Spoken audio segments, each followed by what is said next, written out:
It's early afternoon, shortly after the close of our last episode, as inside City Jail, a guard leads prisoner Francis Riley towards a conference room. Come on, step it up, Riley. Step it up. Quit dragging your feet, kid. Wait a minute, Mr. Noel. For what? You're doing the conference room now. You keep the gent waiting. I don't want to see Mr. Mason. What?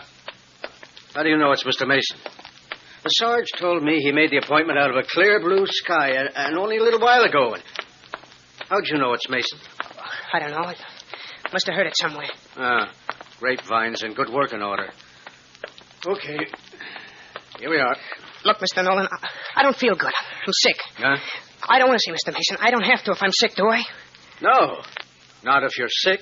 No kidding, Mr. Nolan. I don't feel good. You don't look good. You look scared to death. What's eating you, kid? Why are you scared of Perry Mason? I'm not. All right, then quit acting like it. All right, go ahead.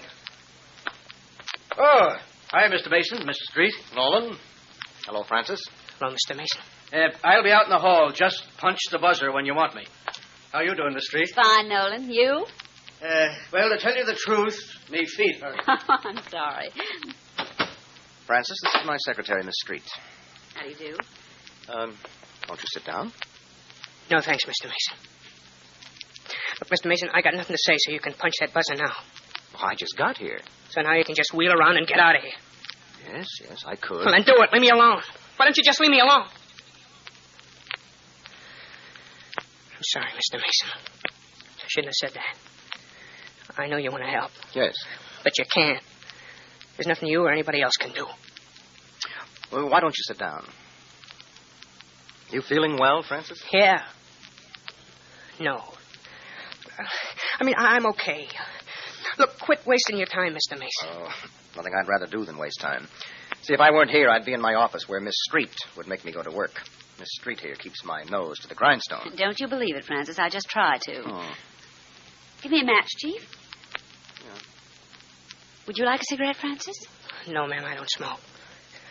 I wasn't kidding, Mr. Mason. There's nothing I can tell you. Well, perhaps you'll change your mind after I tell you a couple of things. Will you listen? Yes, sir, but... Yes, sir? You're in a tough spot, Francis. You stole a car, you were drinking, you wrecked the car, and you're lucky somebody didn't get killed. Okay, those things are facts. When you go to trial, you'll be found guilty. And that's all she wrote. No, that isn't the whole story. Your judge will have a choice to make. He can give you a light sentence, or he can throw the book at you. He'll make up his mind according to the facts he knows about you. Now, some people have talked to me about you, Francis. Gertie Lang, my office girl. She's known you since you were a kid. Gertie says you're the last boy she expected to see get in trouble. And Gertie has sense. Your lawyer spoke to me. Mr. Pratt's a nice guy. Yes. He and I agreed that there's more to it than the known facts. I don't know what you're talking about. Oh, snap out of it, Riley. You didn't start drinking on impulse. You didn't steal that car on impulse. Something or somebody made you jump the track. What really happened, Francis? Nothing. Look, nobody made me do it. I did it on my own hook. Oh? You ever had a drink before the night you stole that car? Sure, lots of times. What? Well, I'd get a bottle. What brand? Well, different kinds. Well, name a few. Well, I don't remember. Oh. Why did you decide to steal a car? I just did. Why? Well, I wanted money. Did you expect to sell it? Sure. Where? Where? Yes, that's what I asked. Where do you sell a stolen car? I'm curious. Where? I hadn't worked that out yet. You must have had an idea. Well... You wouldn't steal a car without having some idea where to dispose of it. No, sir. Okay, where? Well, what I mean is I had kind of an idea. Where? Well, I really didn't know a place. You stole a car without knowing where to sell it? Yes, sir. No. You got me all mixed up. It was so easy to get you all mixed up, Francis. When a man starts lying, he trips over his own lies. Why don't you tell me the truth? I can't. Afraid of the consequences? No, you're putting words in my mouth, Mr. Mason. I didn't say I'm scared. What have I got to be scared about? Now, where'd you get that crazy idea, Mr. Mason?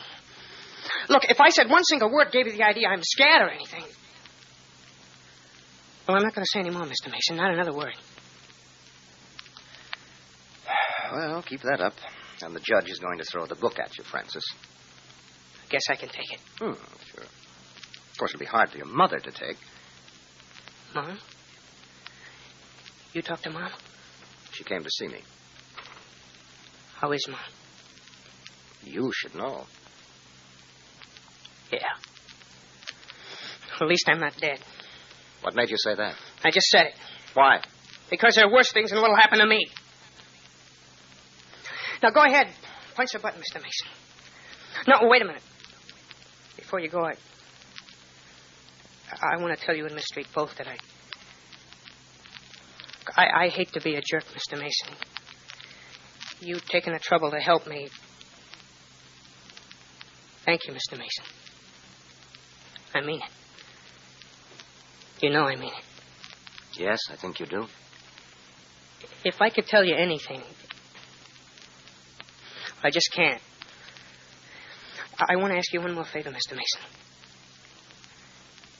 Tell her I'll be okay. Tell her not to worry. Just tell her not to worry. Sure.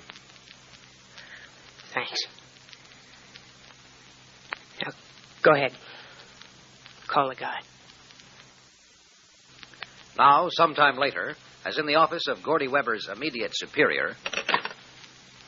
Send Mr. Weber in. Okay, JT? I believe so, Gordy. Ah. Apparently the boy followed instructions. Apparently he gave Mr. Perry Mason no information. Well, not that he really knew anything. Gus is real careful that way. Yes, but Perry Mason is a keen individual. JT, look, even if the kid told Mason everything he knows... Mason could become interested. Gordy, let me tell you something. You've no idea of the scope and size of our enterprise. Well, I know it's big. Very big, but we're very careful to make it look small. Very small. Yeah, I understand, JT, but I still say Riley couldn't spill the beans because he don't know enough. Perhaps you're right. That isn't true of Kate Beekman. You ready for me to go ahead? I can get it done today, tomorrow at the latest. You think it'll work, Gordy? Yeah, I know the girl. You want me to go ahead? I've been thinking about it, Gordy. Well, what's there to think about? We want the girl where we can keep tabs on her. I know the way to handle it. Look, I'm just wasting time, JT. I'll get busy. Come back here. Huh? You aren't going to do it, Gordy. There's a better way. Oh, yeah? You think so, huh? I'm telling you, JT, I know that girl, and I know what she'll fall for. Oh, we'll use your idea, my boy, but we'll ask someone else to put it into effect. Who? You don't need to know that, Gordy. Yeah, well, maybe I get it. The big fella? What do you mean? Well, you got it clear with the big fella. Oh, of course, I'll discuss it with him. Yeah, meaning you got to ask his permission. What's it like, JT? What? Working for the guy. You work for him, too. I work for you. Yeah, but actually... I never saw the guy. I don't even know his name. What's he like, JT? I shouldn't be curious if I were you, Gordy. Well, how can I help but be curious? Look, what kind of a guy is the big fella? He's a brilliant man, Gordy. Yeah. Extremely able. And hard as nails, huh? When necessary, but he strikes one as being a handsome, cultivated gentleman. Good looking? Oh, very handsome, athletic figure. Yeah. Huh? Everything you're not, huh, JT? Why, yes, Gordy. Everything I'm not. Although it isn't very tactful of you to say so. Well, no offense, JT. Tell the big guy hello for me, huh? Very well, Gordy. I'm going to see him shortly. Yes, I'll tell him. And now I think you'd better get out. I'll contact you later in the day. Well, aren't you curious about the handsome and cultured and mysterious man J.T. calls the Big Fellow? We're going to meet the Big Fellow in our next episode. So be sure to join us tomorrow, won't you?